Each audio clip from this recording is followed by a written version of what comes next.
यो चाहिँ final look हो। आज चाहिँ फर्स्ट टाइम मैले दार्जिलिङमा घाम लाग्यो। म चाहिँ जस्ट आइपुगेँ। आज त दिन नेल्सको अपोइन्टमेन्टहरू पनि थियो यहाँ। Hello everyone, welcome back to my YouTube channel. अनि आजको चाहिँ म फेरि एउटा नयाँ ब्लग लिएर आएको छु। अनि आजको चाहिँ ब्लग तपाईँले थम्बनेल हेरिसक्नु भएको होला। म चाहिँ आएको छु दार्जिलिङ। मेरो आजको ब्राइडल अपोइन्टमेन्ट थियो। म चाहिँ हिजो नै आएको एक्चुअली। अनि तपाईलाई थाहा होला कि म चाहिँ अघिल्लो दिनै जान्छु, किनभने ब्राइडल कम्प्लिमेन्टरी सर्भिसहरू हुन्छ मेरो ब्राइड्सको लागि, जस्तो कि नेल एक्सटेन्सन। म चाहिँ हिजो आएर ब्राइडको नेल एक्सटेन्सन गरिदिएँ। अहिले चाहिँ छु म दार्जिलिङ तपाईँको सिङताम भन्ने ठाउँमा।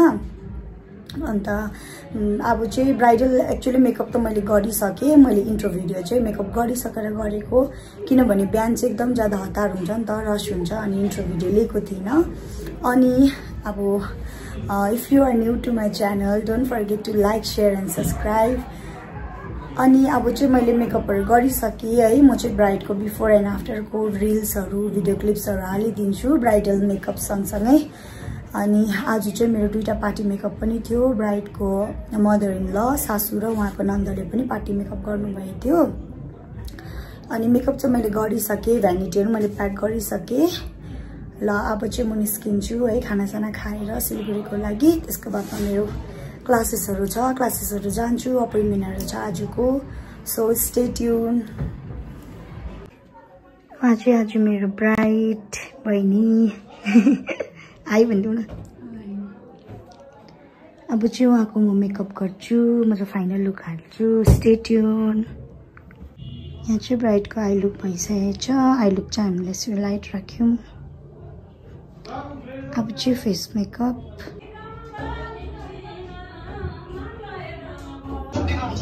यो चाहिँ फाइनल लुक हो ब्राइडको। ब्राइड आएको ल, आँखाको ल हेर। अब स्माइल गर, हल्का चिम गर। उहाँ चाहिँ मेरो आजको सेकेन्ड पार्टी मेकअप। भ्यानिटी चाहिँ यस्तो च्यालाल्याङ भइरहेको छ। अब चाहिँ म भ्यानिटी सबै मिलाएर फर्किन्छु सिलगढी।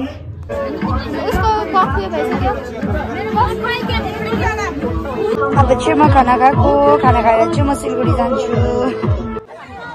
ब्राइडहरू चाहिँ बिजी थियो, किनभने उहाँहरूको टिका टालो भइरहेको थियो नि त। अन्त मैले चाहिँ ब्राइड र भाइलाई चाहिँ बाई भनेर म चाहिँ फर्केँ। मलाई चाहिँ ड्रप गरिदिनु भयो उहाँले दार्जिलिङसम्म।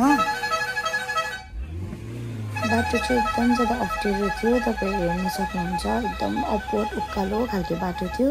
अनि ड्राइभरले चाहिँ, भाइले चाहिँ हर्न लाउँदै जानु पर्दो रहेछ। फेरि बिहाले गर्दा धेरै मान्छेहरू ओह्रालो आउनु हुँदै थियो नि त।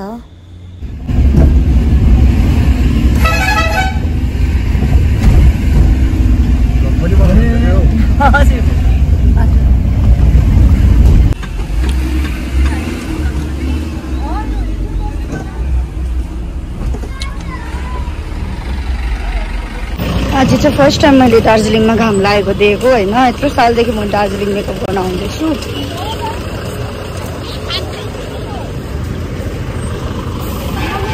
म चाहिँ अब सिन्डिकेटमा गएर टिकट काट्छु। ढिलो भइसक्यो सिलगढी फर्किनु। गइबस्छ होला उयो गाडीमा।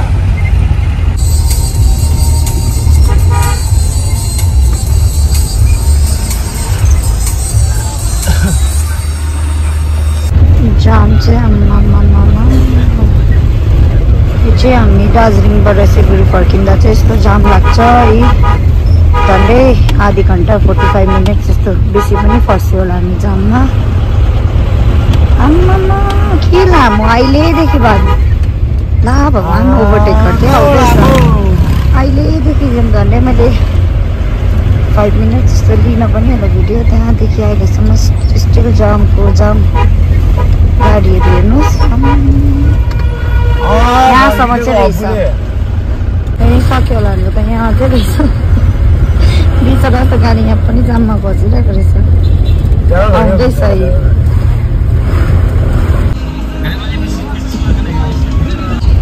अहिले चाहिँ मौसम यस्तो उसे लागिरहेछ, घरि घाम लाग्छ। एकैछिनमा यस्तो हुन्छ है दार्जिलिङको मौसम। अहिले चाहिँ म खरसाङ क्रस भएँ, रोहिणी आइपुग्न आँट्यो भनौँ न।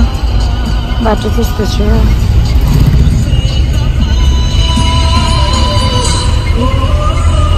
सँगमा सिलगढीमा टन घाम लागिरहेको होला, मर्नु गरम, एसी बिना बस्नु नसक्ने छ।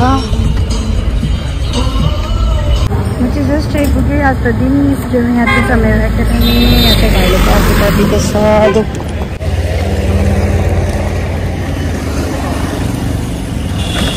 यहाँ चाहिँ यसरी टन पुल घाम लागिरहेछ हो।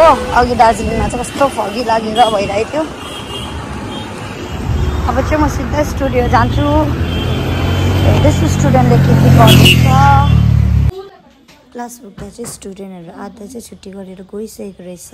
आधी स्टुडेन्ट्सले चाहिँ मेरो आइल्यासेसको क्लासको प्र्याक्टिकल क्लासेस गर्दै थिएछ। यो चाहिँ फाइनल लुक हो आइल्यासेस स्टुडेन्ट वर्क। क्लासेसबाट चाहिँ म फेरि सलुन आएँ किनभने आज मेरो थुप्रो अपोइन्टमेन्ट थियो। यो उहाँ चाहिँ हुनुहुन्छ मेरो फर्स्ट आइल्यासेसको क्लाइन्ट अनि यो चाहिँ हो उहाँको फाइनल लुक।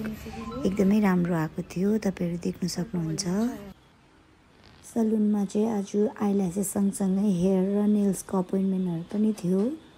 यहाँ चाहिँ नेल्स हुँदैछ क्लाइन्टको। ऊ पनि मेरो रेगुलर क्लाइन्ट हो अनि आज चाहिँ नेल्स गर्नु आउनु भएको थियो। यो चाहिँ बिफोरको हो, मैले लिँदै थिएँ उहाँको क्लिप्स।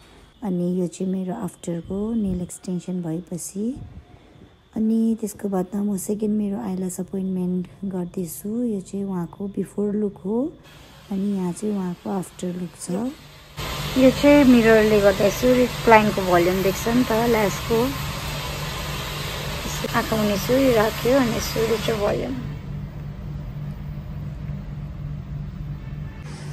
आज चाहिँ हाम्रो सलुनमा नेल्स सँगसँगै ल्यास अनि हेयर स्पाको पनि अपोइन्टमेन्ट बुक थियो। यहाँ चाहिँ हेयर स्पा भएर हेयर सेट हुँदैछ अनि उहाँ चाहिँ हुनुहुन्छ आज मेरो लास्ट आइल्यासेसको क्लाइन्ट। त्यो चाहिँ उहाँको आफ्टर रिजल्ट हो, तपाईँहरू देख्न सक्नुहुन्छ। यहाँ चाहिँ मेरो भाइको हुँदैछ हेयरको। क्लाइन्ट चाहिँ जानु भइसक्यो। टाइम चाहिँ 10:15 भइसकेछ। आज चाहिँ क्लाइन्ट गर्दा एकदमै ढिलो भएको थियो। अन्त सबै क्लाइन्ट सकेपछि मजाले सलुन सफा गरेँ। मेरो भाइ बहिनी हो, अब लिएर म चाहिँ घर जान्छु किनभने एकदमै लेट भइसकेको थियो।